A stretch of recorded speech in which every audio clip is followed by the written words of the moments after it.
Hello ဒီနေ့ကကျတော့ချင်းမိုင်မှာ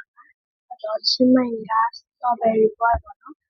strawberry ကိုစားတာပါ strawberry အလုံးကြီးရှိတယ်ပြီးတော့ဈေးလည်းတော်ပါတယ်တူတူစားရအောင်ခုဟိုတယ်ပြန်ရောက်နေပေါ့နော်မနေ့ကကြိုက်ပြန်ပါပြီဒါက strawberry လေးရရှိစီရတယ်ကြည့်ပါဦးတော့တူတူဒါဖုံးထဲမှာမလို့နည်းနည်းအရာမနေကြလို့ဖြစ်နေပြီဒါတအားနေတယ်ပေါ့နော်စားပါမယ်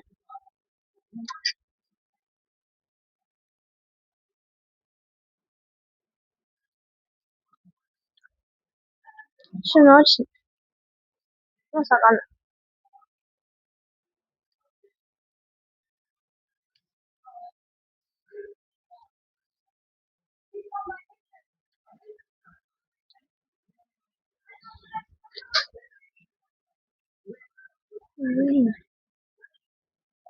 ရှင်တယ်ချင်ဒီကတည်းကတိုင်ဖက်ကြမလို့ချင်းမိုင်မှာကြောက်လေဒီကတည်းကထက်ကြမလို့လုံးဝဒီကတည်းပဲ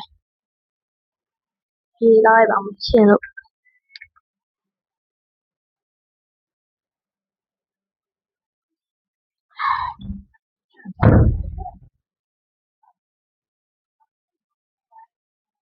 ကောင်းတယ်တစ်ဖာမှ50ပေါ့တစ်ဖောင်မှ50ပဲဒီဘစ်စီတို့ပါလို့ညာတော့မှာပေါ့ဝယ်လို့ရှင်တော့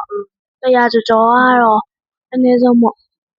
ဝယ်ရဒါပေမဲ့ဒီနားမှာဒီမှာ strawberry cherry လည်းရှိသလိုကိုယ့်အကိုဝင်ကျွေးလို့လည်းရတယ်ပေါ့နော်မဟုတ်ပါဘူးဝင်ကိုယ့်အကိုဝင်ကျွေးလို့လည်းရတယ်ပေါ့နော်ဟုတ်လို့ strawberry cherry တော်တော်များများရှိပါတယ်စားလိုက်ပါဦးမယ်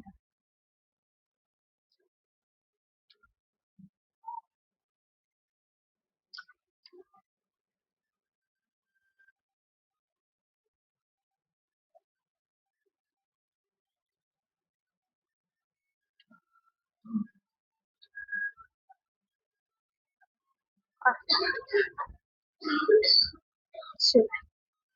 စားကြမုံနဲ့တော့စားလို့ရှိရင်ကောင်း